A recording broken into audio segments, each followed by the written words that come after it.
খুব কৃপি ঘটনা, খুব অদ্ভুত রকমের একটা ঘটনা।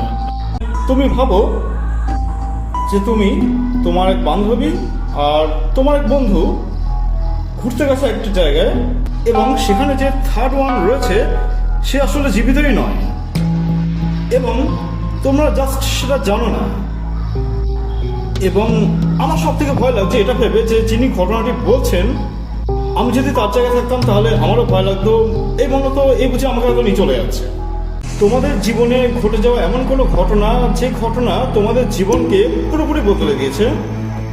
সেটা হতে পারে খুব আনন্দের একটি ঘটনা, ইভেন সেটা হতে পারে খুব দুঃখের একটি ঘটনা, হতে পারে এমন কোনো ঘটনা যেটা দেখে তোমার খুব খারাপ লেগেছে, খুব কষ্ট লেগেছে, ভুলতে পারোনি এখনো সেটা, বা এমন কোনো ঘটনা যার জন্য তুমি নিজেকে রিগ্রেট ফিল করো, নিজেকে দোষী ফিল করো। এই ধরনের যদি তোমার লাইফে কোনো ঘটে যাওয়া যদি কোনো ঘটনা থাকে,